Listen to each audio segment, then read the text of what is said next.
Ganito po yan, mga kapatid. Ulitin ko yung first premise. We do respect the dogmatic definition and belief of Roman Catholic Church insofar as Trinity is concerned. Una, ang unang tindig ko po, yung Trinidad, invento lang na term. Siya naman po ang nagsabi. Sino po nag-invento? Sino po nagpasimula? Si Theophilus.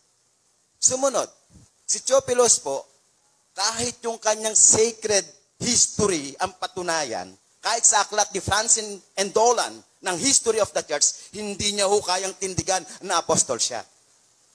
Meron po bang 12 apostol si Kristo? Meron. Basahin po niyo ang Matthew chapter 10 verses 1 to 10. Kung sino-sino po ang mga apostol. Wala pong pangalang Theophilus doon. Kaya naliligaw ho tayo kapag sinabi nating apostol. Si Theophilus. Pero meron Theophilus sa Biblia. Sino? Yung sinulatan ni Luke. Basa sa Luke chapter 1 verse 3. Kaya na lang po magbasa kasi 10 minutes lang po tayo. Meron po Theophilus. Pero hindi apostol. Si Lucas sumulat kay Theophilus. Pero wala siyang sinabing Trinidad. Oh, sumunod. Yung pong Trinidad, wala ho sa Bible. Wala ho tayong mababasang salitang Trinidad sa Bible. Ngayon, sino po ang umamin? Saka history sa bagay na yan, siya rin po nagbasa kanina. Si Theophilus na isinilang noong 160 AD. Saan? Nataga saan? Sa Antioch. Oh, di ang labo ho. Hindi ho alam ng mga apostol yung pinagsasabi ni Brother Denmar. Kasi hindi ho nila alam yung Trinidad. Oh?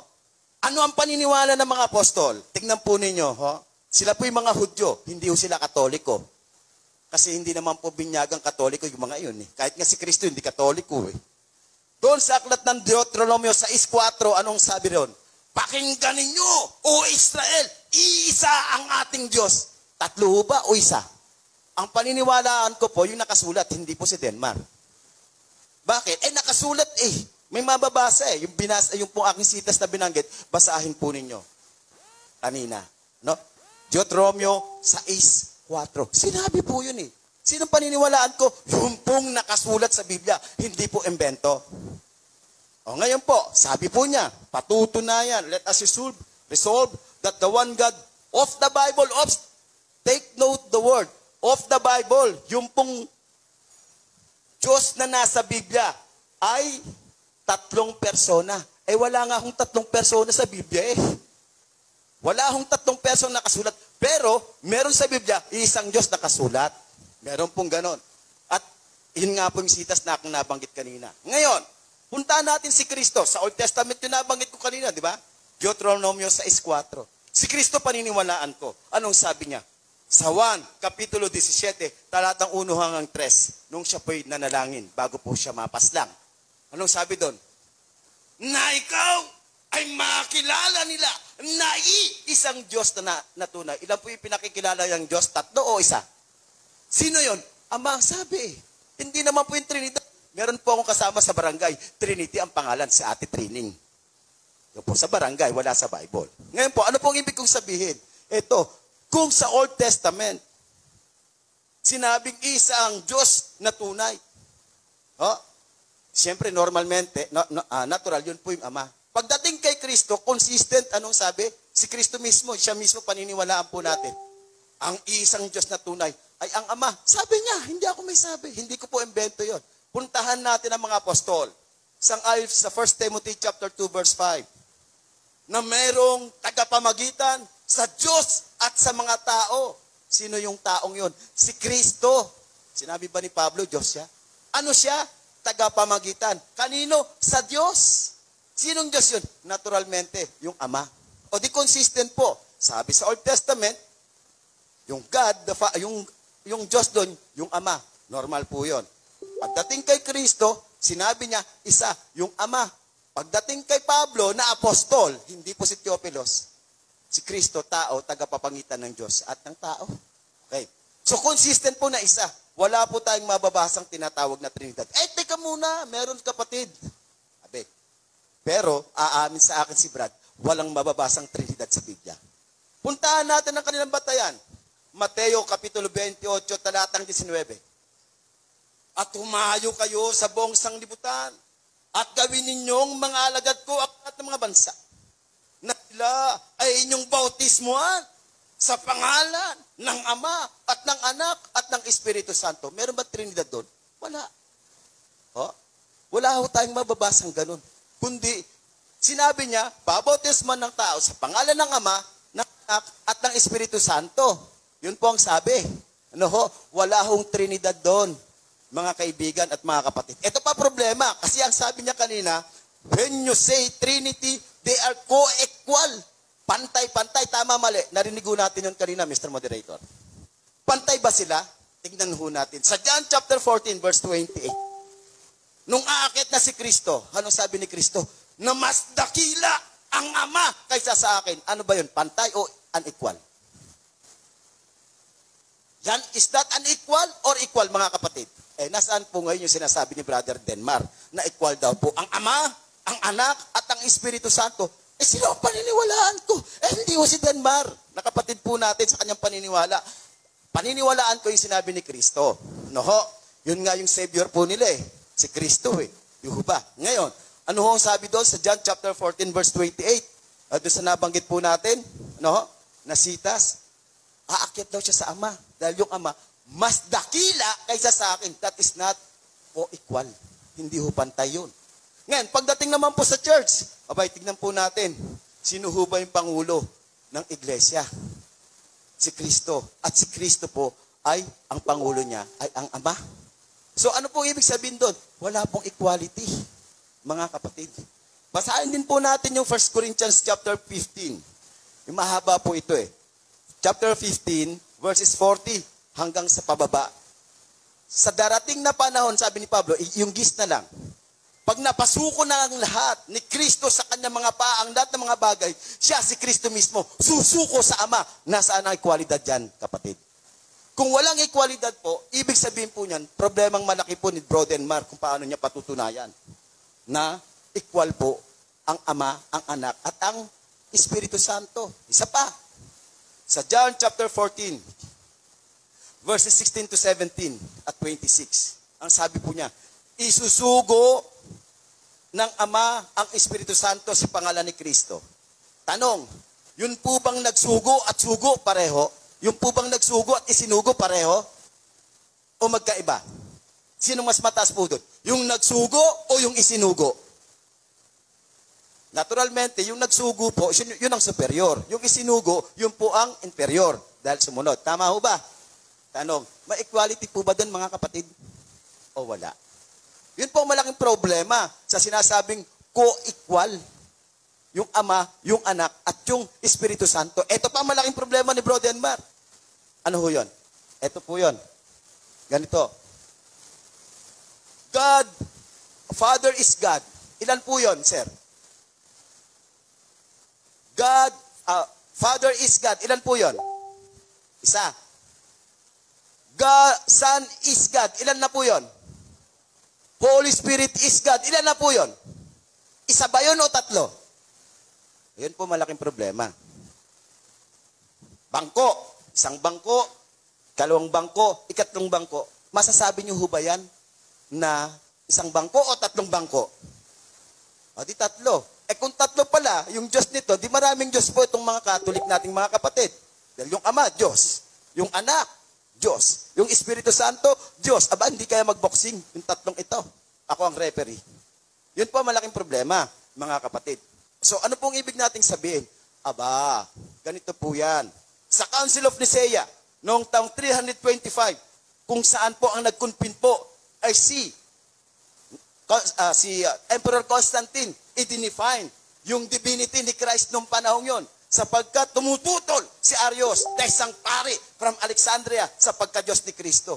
Doon lamang naman po nagsimula yung kredo po ng mga Katoliko Ano ho? Sino nag-define? Pinagbotohan nga ho iyon ng mahigit na obispo Biro niyo pinagbotohan yung pagiging divinidad ni Kristo. Di meron po malaking problema. Pakiwari ko, alam po to, at malalaman to ni Brother Denmar. Bakit? Magpapari po siya.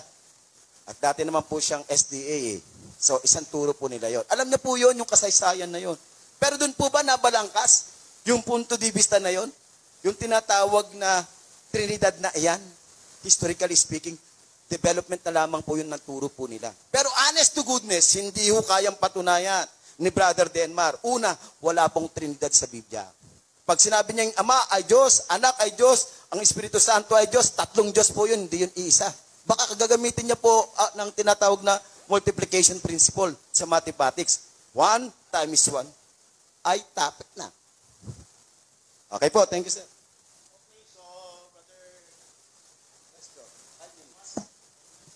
Okay, question.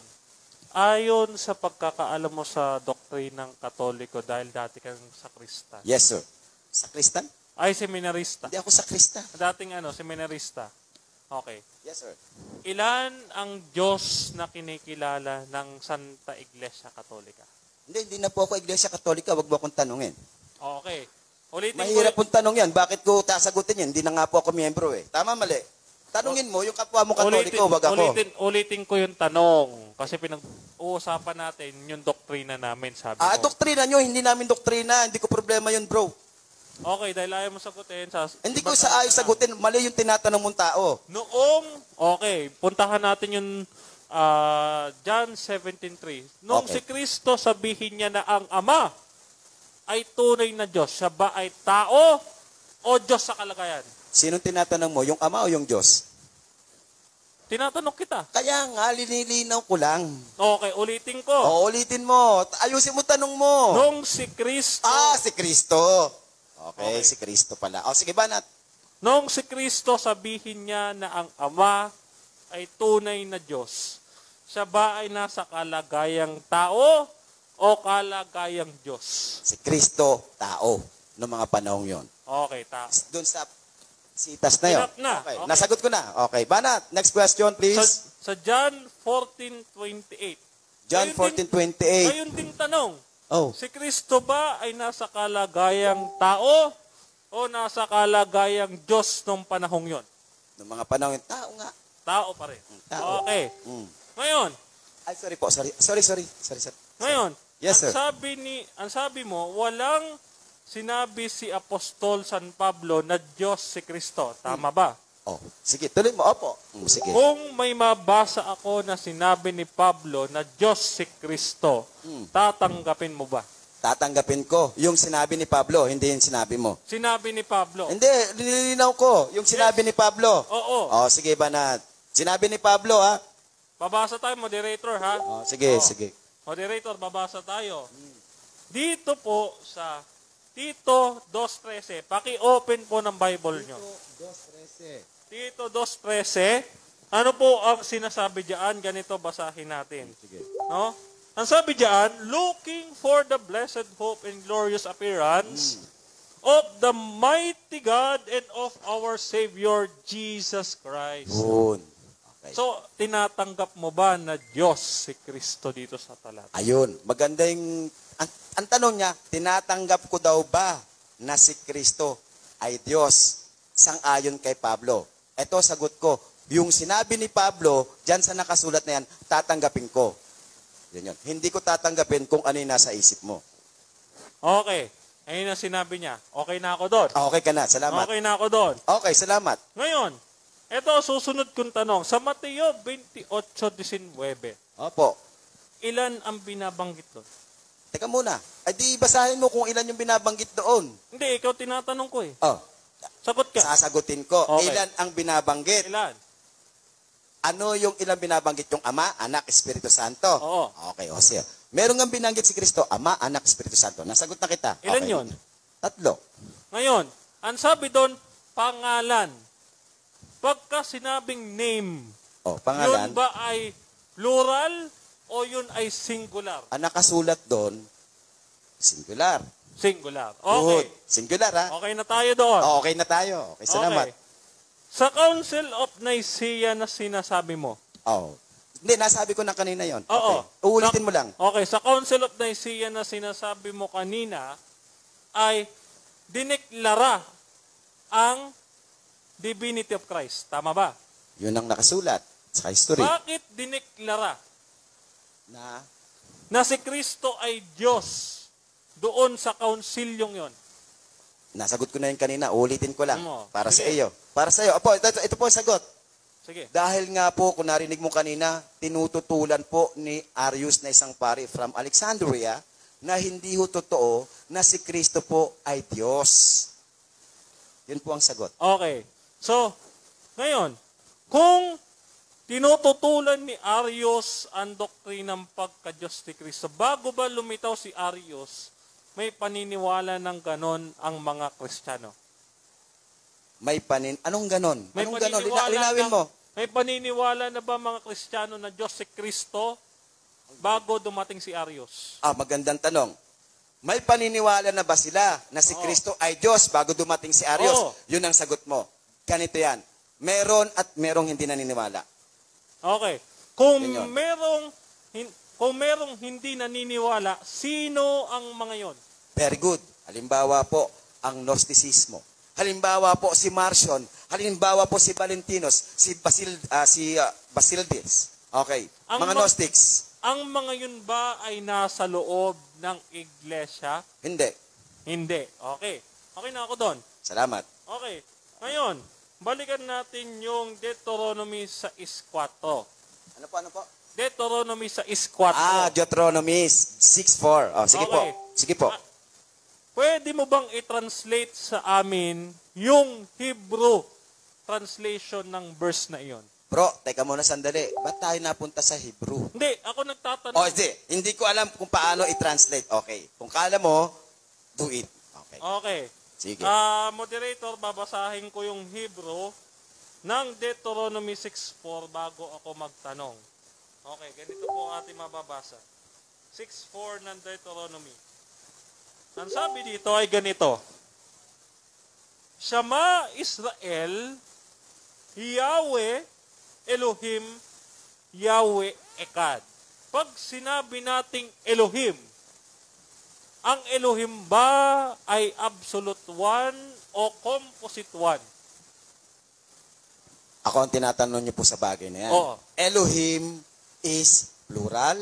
Yes. Eloah, El. Yan. Singular. Okay.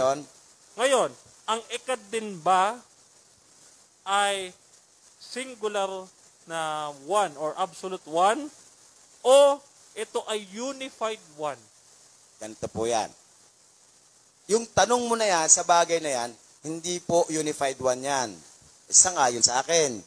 Iba naman yun sa'yo. Okay, go. Okay. Ano pa, Sige. sir? Tapos na. Tapos na. Ako na. Ako naman po. Ano na, sir? Ano na ang susunod? Ay. Sorry, sir. So, bago ko ibigay sa kanila yung conclusion,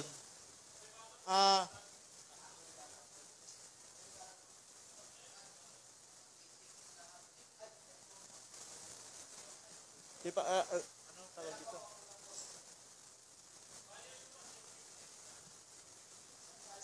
Ano yung rebutal? 10 minutes. So, rebutal pa. So, okay, so, mayroon tayong rebuttal, ano? Bago natin ipagpatuloy ang rebuttal, maghanda po kayo ng tanong para mamaya. Pero meron tayong audience para naman sa akin, ha? Both sa kanila at saka sa Catholic, ano? Hindi. Yung isa, yan. Okay na.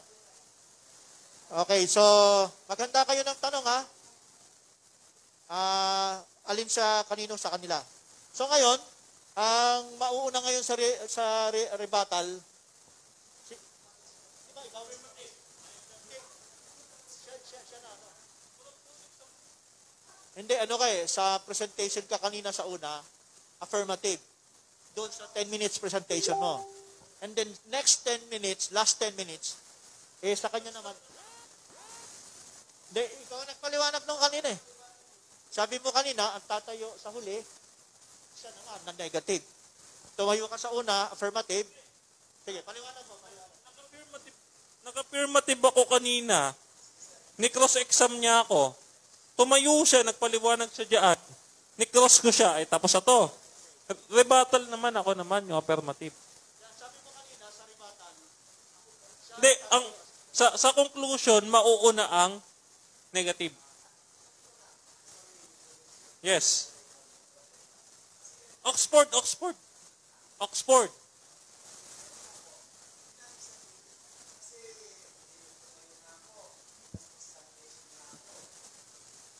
What's your presentation?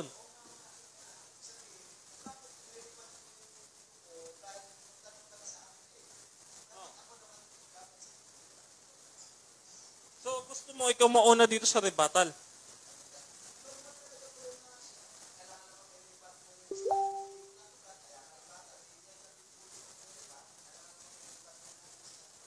O sige, ako susunod. Okay na, brother. Yes, alright. Tama yan. Okay. Tama yan. Salamat po, moderator. Salamat din kay Brother Denmar. Nagkaintindihan kami sa presentation at rebuttal. Kasi hindi niya po pwedeng i-rebut in yung kanyang tindig. Dapat ako po yun. Ngayon, mag-start na po ako, sir. Ngayon po, ganito po ating nabanggit kanina. Yung sinabi niya, tinatanggap mo ba? Doon sa talatang ito sa John chapter 17 verse 3 na si Kristo ay tao. Natural tao. Sino ka mapaniniwalaan ko siya? Bakit pa naniniwalaan? Basahin po ninyo yung John chapter 8:40. Na tao, nagsasaysay sa inyo ng katotohanan. Sino paniniwalaan ko? Yung sinasabi ni Bro Denmar o yung sinabi ni Kristo? Ano daw siya? Tao Hindi naman niya po sinabing iba. Kung hindi, siya'y tao. Sabi po ni Kristo yun. Ngayon, puntaan po natin yung sinabi niyang Tito 2:13 ni Pablo. Anong sabi? Dahil totoo naman po, sinabi ko kanina. At sinabi ni Pablo na siya po ay tao. Ngayon, sabi niya, paano yung tatanggapin mo ba? Na sinabi rin ni Pablo na siya ay Diyos. Binasa niya. Natural, ang paniniwalaan ko, yung binasa niya, hindi siya. Kasi binasa niya. Galing kay Pablo, hindi galing sa kanya. Ngayon, ganito. Binanggit niya yung Matthew chapter 28 verse 19. Ilan yung nandoon? Yung pala, tinutukoy niya yung Ama, Anak ng Espiritu Santo. Ano yung nakasulat doon? Pangalan. Ang tanong, ano ba yung pangalan doon? Diyos? Wala kang nakasulat na ganun Tama, mali. Kahit siya po magbasa, kahit i-Hebrew niya, kahit i-Greek niya, kung ay Greek, wala ho tayong mababasa na yung salitang pangalan doon, Diyos. Kundi ang sinabi doon, bautismuhan. Di ba sabi ni Kristo, bautismuhan. Saan? Sa pangalan ng Ama, ng Anak, at ng Espiritu Santo. Meron bang Diyos doon? May manabasa ho ba kayong Diyos doon? Wala Yan nga ang sinasabi ko sa inyo. Tanggapin na lamang po ni Brother Denmar na yung pong salitang Trinidad, embento ni Theophilus. Siya lang may sabi kanina Hindi naman apostol si Theophilus Bakit ba igiginit ni Brother Denmar na apostol si Theophilus? Baka siya po yung pang-13 apostol. 13. Di ba ang alam natin ay 12. Nung namatay si Judas, si Matias po ang pumalit. Yan ay mababasa sa Acts chapter 1, full chapter. Di ba? Hindi ko alam kung saan pong Biblia nabasa ni Brother Denmar na si Theophilus po ay apostol. May kilala ba po ba kayong Theophilus? Ay ang pangalan po may kilala po ba kayong Theophilus na apostol? Meron. Meron po. Siya meron. Si Brother Denmar, ako wala nang kalam. Ayan. Now, ganito po. Anong ibig nating sabihin?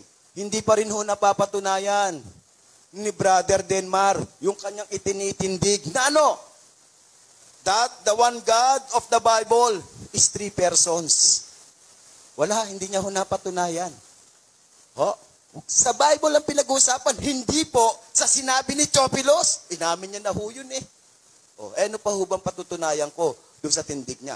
Hindi ho napatunayan ni Bro Denmar ang kanyang tindig. Kung tatawasin po iyan, malabo pa po sa tinta ng pusit.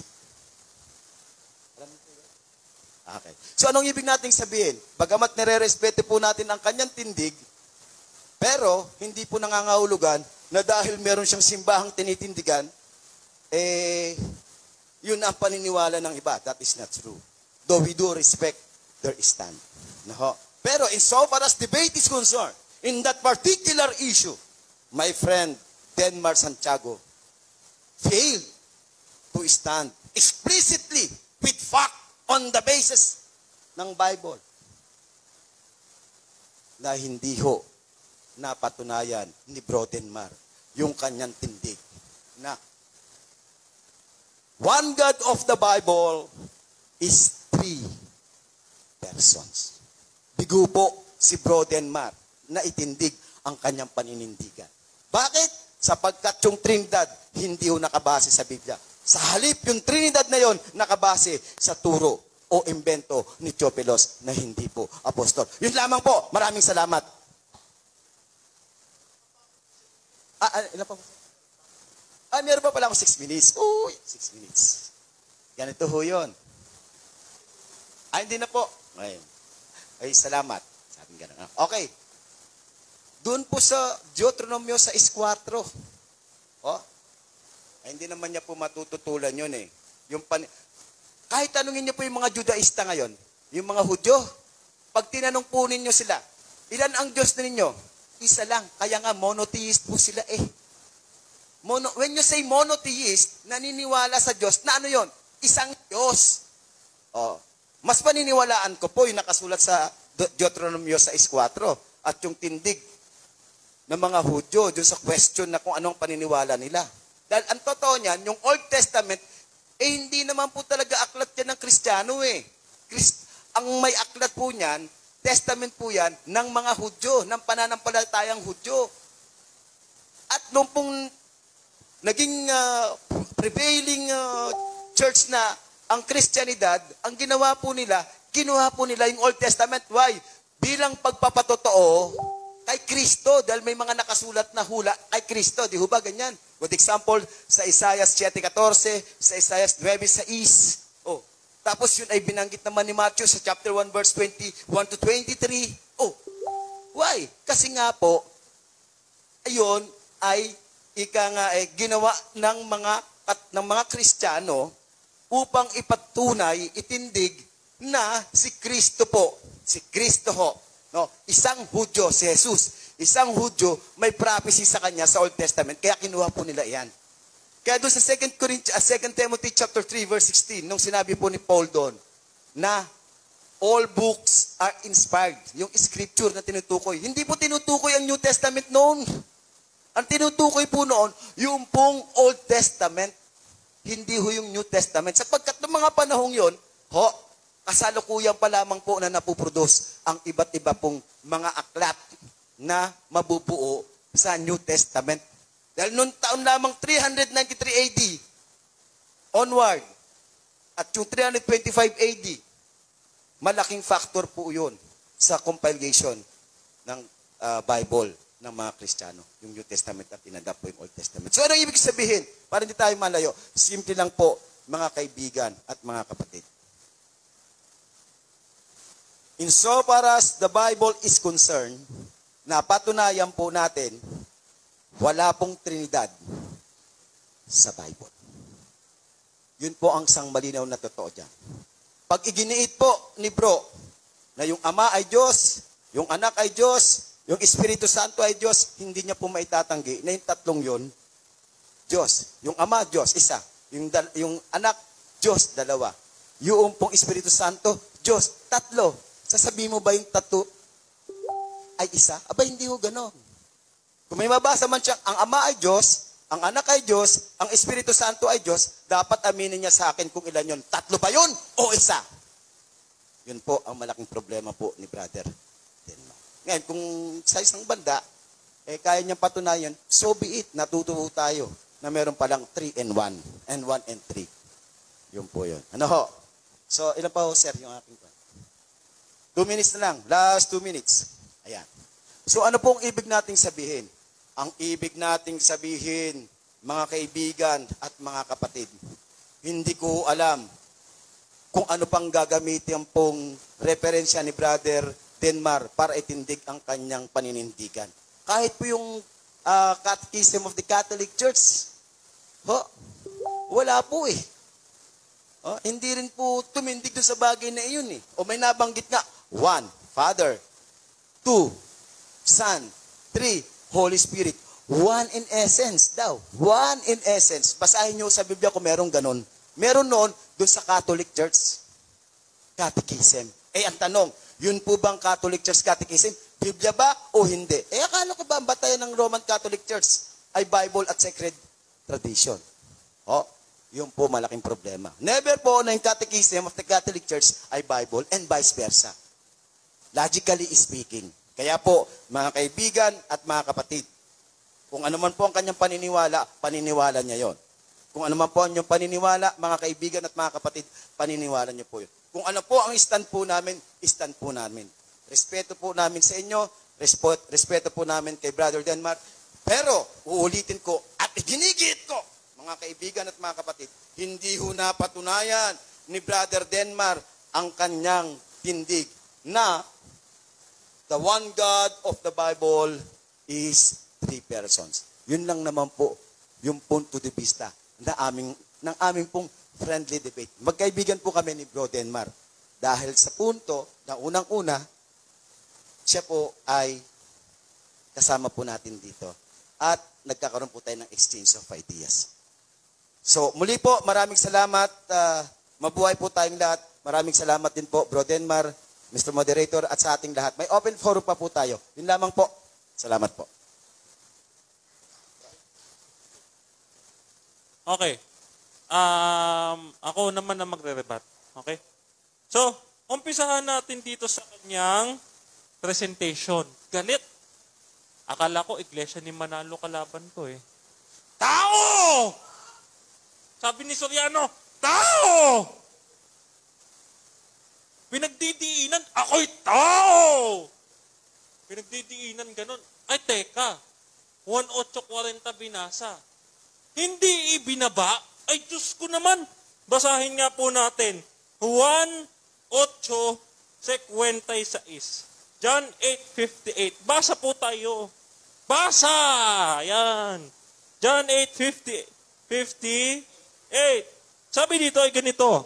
At sinabi ni Jesus, katotohanan. Teka, katotohanan na to, brother, ha?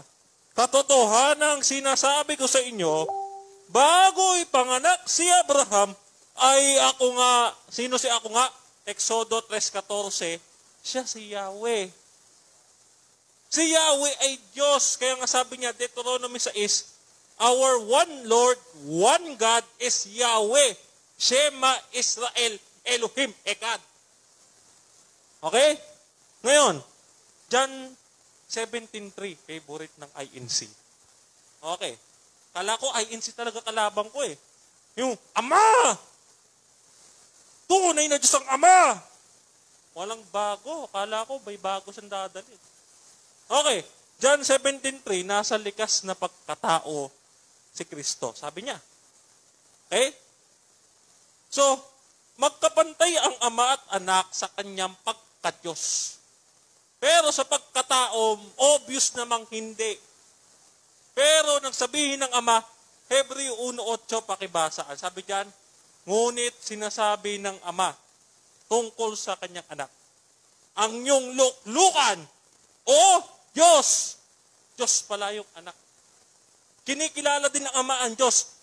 So nung sabihin mo na sa akin na hindi Diyos si Kristo dahil kinilala niya ang Ama, di lumilitaw, hindi Diyos ang Ama kasi kinilala niya ang anak. Oh.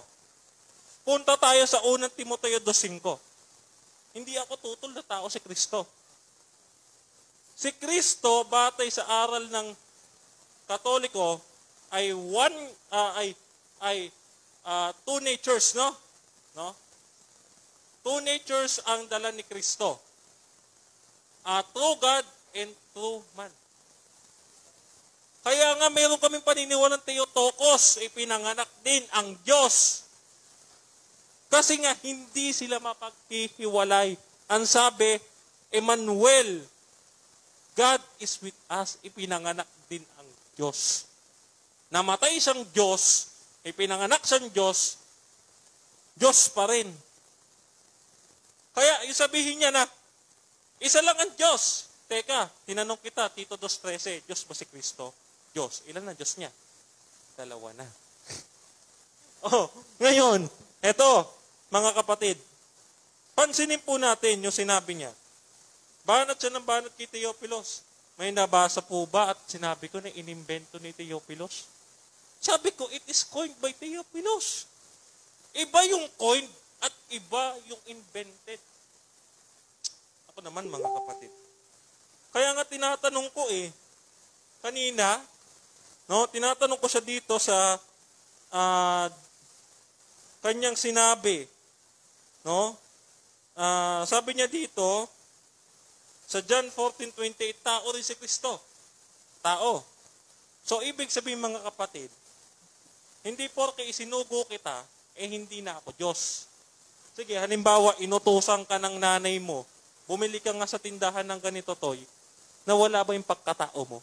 Hindi. Ganon din ang Diyos. Hindi nawawalang kanyang pagka-Diyos kahit na siya ay isugo. Wala po kayo mababasa sa Biblia na hindi maaaring maging Diyos ang sinugo. Wala pong ganon sa Biblia. Ngayon mga kapatid, no? Wala daw Trinity sa Bible. Pakibasa nga, nasan yung monotheist sa Bible? Ang paniniwala po namin mga Trinitarian, we are Trinitarian monotheist. One God in three persons. Hindi niya pwede sabihin na tatlo ang Diyos namin. Doon nga in name, the name of the Father, of the Son, and of the Holy Spirit. Ilan po? Tatlo. Hindi sinabing names. Singular, sabi niya singular. Yung Elohim, ano po yun? Sabi niya hindi absolute one, kundi unified one. Paano po naging isa yung tatlo? Genesis chapter 2, verse 24, Matthew 19, verse 4 to 5, ang lalaki at ang babae ay naging isang laman, pero dalawa silang laman. Kita niyo yung logic? Ang sabi ni Kristo, ako at ang Ama ay iisa. Pero, sila ba ay iisa talaga? No. Ganon din yung logic sa pagkakasal. Lalaki ay isang laman, ang babae ay isang laman, hindi sila dalawang laman, kundi isa lang. Kaya paano naging tatlo yung isa? Basa. King James Version, 1 John 5:7. Basahin po natin. No? May paniniwala na Kristiyano sa Trinity. Hindi ko rin napatunayan. Eto, basa. 1 John 5:7. Ganito sinasabi. No? There are three that bear witness in heaven. No? Ang sabi dito, the Spirit, no? The Spirit, no? And the Word, and the Father, and these three are one. Kita nyo na? Siya mismo, mga kapatid, magbubuking sa kanyang sarili. Bakit? Mga kapatid, ito ha, lahat ng sinitas niya, tao. Totoo naman tao. Tinututulan ba ng Katolik yun? No. Si Kristo, one person, two natures. Ang ginagawa niya, ginagaya niya si Arius at saka si Nestor. Si Nestorian. No? Si Nestorius. Yan. So, ano pa yung ating irerebat? No? Okay. Person. Hinahanap niya yung person sa Bible. Ito po mga kapatid, lista nyo, napakahalaga. Turuan ko po kayo ng Hebrew. No?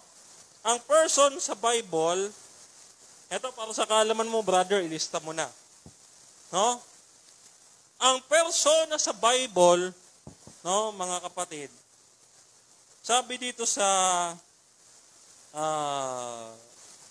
ayan. Sabi diyan sa 2 Corinthians chapter 3 verse 10, prosopo. Ang ibig sabihin ng prosopo sa Greek, person. No? At yung pag tinignan natin, no, sa Hebrew, ang katapat nito ay nasa Psalms 139 verse 7 sa Revised Standard Version, ay isinalin doon bilang presence. No? Pag ginamit natin yung LS, Septuagint, ang lalabas ay presence. From the prosopo, person, presence. Okay? Ngayon, ang Diyos ba ay may presensya? Meron. Ang sabi nga niya kung saan nagkatipon ng isa o dalawa, nandun ako. Ano tawag doon? Literal ba? Symbolical? Mga kapatid, hindi literal, kundi presence ng Diyos ay nandoon. The answered, saan daw ang person sa Bible? Nabasa ko prosopo.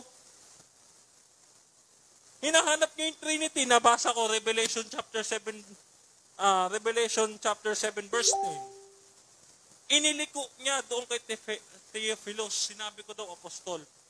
Yung mga alagad, tinawag doon mga apostol. Oh. Kaya nga sabi niya, gumawa kayo lahat ng mga alagad. Matthew chapter 28 verse 19. Ibig sabihin ba kayong lahat? Kabilang kayo sa mga apostol ni Kristo o mga alagad ni Kristo? Kasama kayo. Di ba Matthew 28 verse 19 to 20? Gawin ninyong alagad. Ano tawag ni Kristo sa mga alagad niya? Mga apostol. O, kita nyo? Wala siyang naitayo. Unang-una sa lahat, mga kapatid, magkakapantay ang Ama, ang Anak at Espiritu Santo. Ang hindi niya lang binanggit yung Espiritu Santo. Hindi niya nga sinagot yung Tito 2:13, mga kapatid. No? Hindi niya sinagot kasi binasa niya tao si Kristo. Saan? Unang Timoteo 2:5. Tutol ba ako doon? Hindi ako tutol doon. No, hindi ako tutol doon. Manapa, gusto ko pa nga yung binasa niya. Bakit? Kasi pinatutunayan lang yun si Kristo tunay na tao, hindi peking tao.